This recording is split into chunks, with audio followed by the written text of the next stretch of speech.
Hi folks, in this video I'm going to be talking to you about seventh chords, and I'm going to be doing them using the accordion. I'm going to be referring to my giant spreadsheet of chord symbols and qualities. There's a link to it in the description. As always with these videos, I recommend that you learn this stuff in the context of actual music. So see if you can find some actual music that uses these chord symbols and learn these things in that context. You'll have a much easier time than if you try to do it purely as abstractions.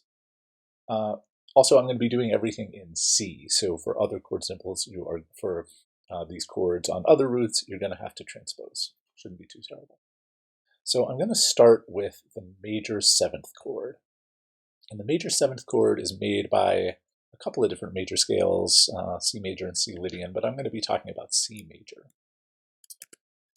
So here it is. And making a seventh chord is a lot like making a triad. You're just starting on one and then going every other note around the scale. So start on one, skip two, and hit three, that's the third. Skip four and hit five, that's the fifth. And then, so that's the triad, the basic C major triad. But then to make the seventh chord, we keep going. Skip the sixth and add the seventh.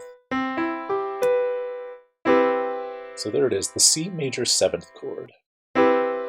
C major seventh chord is a bit of a dissonant chord because in between 7 and 1, there's a half step, yeah? Pretty dissonant.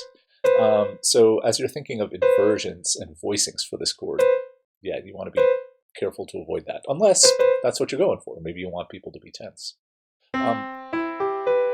But the chord also has a wistful quality because there's another chord hidden inside it, which is this. There's an E minor triad hidden in there, yeah? And then you put C under it, and it still retains some of that wistful E minor quality. Neat, huh? All right. So that's the major seventh chord, kind of a modern jazzy sound.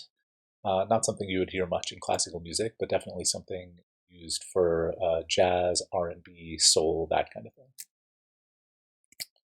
All right, our next seventh chord is called the dominant seventh chord. And the dominant seventh chord is so important that its chord symbol is just plain old C7 with no other explanation. And in classical music from like the classical period, like the Mozart period, this is the only kind of seventh chord. Like if you see a 7 on a chord in that era, it's a dominant 7.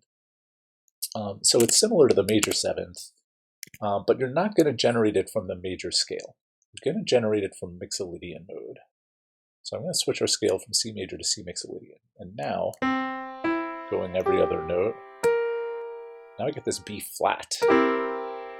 Yeah, so in the major seventh it was B natural, but now in dominant seventh, or just regular seventh, B flat. And this is a cool chord because it's got a tritone in it. Yeah, considered in Western classical music to be very dissonant. You want to hear it resolve. And actually the usual context for this chord in classical music is not in C Mixolydian at all. It's in F major. And F major and C Mixolydian are the same notes. It's just that in C Mixolydian you're thinking of C as being home base, and F major you're thinking of F as being home base. But so when you hear a C7 chord, then in classical music the expectation is that that tritone is going to resolve to an F major chord. Oof. That B flat is going to resolve down to A, and the E is going to resolve up to F. Oof, much better. But in other kinds of music, in rock, in the blues, in jazz, funk, many other pop styles, there is no expectation that you're going to be resolving their tritones. In rock, blues, and other musics like them, this is a perfectly fine resolved sound. The tritone is just a color. You don't need to resolve it anywhere. It's just fine by itself. So yeah, a bit of a cultural difference there between Western classical tradition and rock and other African-American descended musics.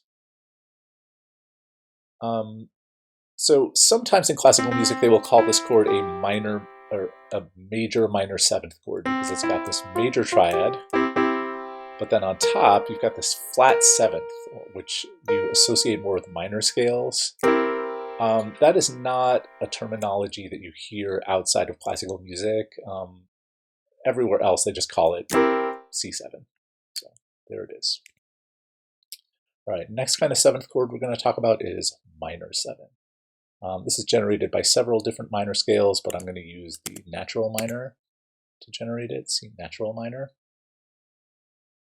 And it's just like a regular seventh chord, just go on every other note. But now you got that E flat instead of E natural. Wistful, moody, rain-streaked windows. Miles Davis smoking a cigarette, right, with the neon reflected in his sunglasses. Yeah, that's what minor seventh is for. And the interesting thing about minor seventh is the top of it, that's an E-flat major triad. Kind of a happy sound, but when you put C under it, it becomes wistful and reflective. Oh, lovely sound, huh? Okay, next we have a much less common triad, or a seventh chord rather. This is the minor major seventh chord. A minor chord, but instead of B flat on top, we're going to put B natural on top. There are a couple of minor scales that produce that. One of them is the melodic minor scale, the moody and weird melodic minor. Ooh, that is strange. Yeah, because you've got this dissonance between B and C. You've got this augmented triad. Oof, that is a good chord. Very mysterious. So not very common in pop music, but in jazz, you hear it in the work of people like Duke Ellington and Billy Strayhorn, as well as more modernists like John Coltrane and Herbie Hancock, people like that. Oh, so beautiful. Love minor major seven. All right, our next seventh chord is the half diminished seventh chord. This is a confusing name. You sometimes see it written as like C diminished, but with a slash through the little diminished symbol. Jazz musicians prefer to write it as C minor 7 flat 5. I'll explain why in a second. So the scale that generates this chord is the Locrian mode, the dark, moody Locrian mode. Here it is. So this is a lot like C minor 7th, except instead of G in the 5th, you got this flat 5th. Yeah, very moody also. Going to be using that word a lot. This chord is very important in jazz. In the key of B flat minor, you would use this as the 2 chord, and then you would play F7, and then it would resolve to B flat minor. So that's what the minor 7 flat 5 chord is mostly used for, but it shows up in other places too. And they also use it in classical music for that same purpose. Ah, so good. All right. Our last seventh chord, no, not our last, our second to last seventh chord is the diminished seventh, the fully diminished seventh. Chord symbol is just C dim 7 or C little circle 7. And you're going to produce this chord from the diminished scale, not too surprising. The diminished scale is very strange, very complicated, and very unstandard. So the thing that makes this a diminished chord is not only do we have this flat 5th, so instead of G we have F sharp, but now instead of this flat 7th, we have what's called a diminished 7th, so it's like a flat 7th. You might look at this and say, dude, isn't that just a 6th? And yes, it is just a 6th, but the technical term for it is a diminished 7th. the easier way to understand a diminished seventh chord is just to look at it as a collection of minor thirds. So I'm just going to shift my fingers here. So from C to D sharp, that's a minor third. From D sharp to F sharp, minor third. From F sharp to A, minor third. And from A to C, minor third. And it makes a nice little neat square on the chromatic circle. Yeah, so very symmetrical. You might also notice that this chord, you could also think of it as being D sharp diminished, or F sharp diminished, or A diminished. They're all exactly the same chord.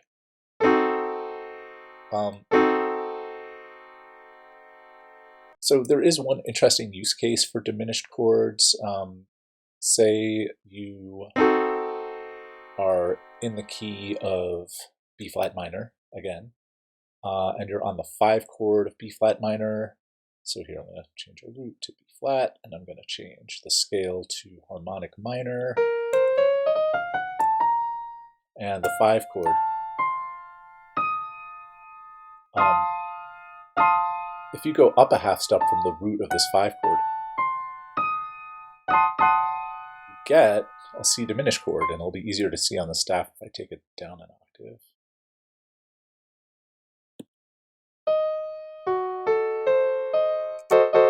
That is exactly the same diminished chord we just had. It's the 3rd, 5th, flat 7th, and flat 9th of a dominant 7th chord of minor. Look in a music theory textbook to unpack that concept a little more. I know it's a big one. So anyway, the last 7th chord, and the rarest one, is the augmented 7th chord.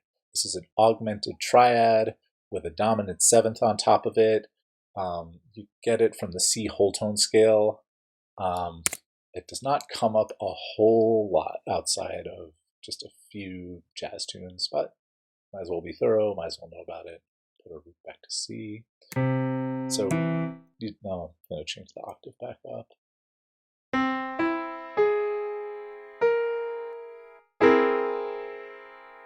So you'd use it as a way to dress up your C7 chord. You could land on F from here, or F minor. It's a pretty weird sound. Thelonious Monk would use this chord. Duke Ellington might use this chord. But yeah, a bit of a weird one. So anyway, those are all the 7th chords that you are likely to encounter in real life music. Thanks for watching.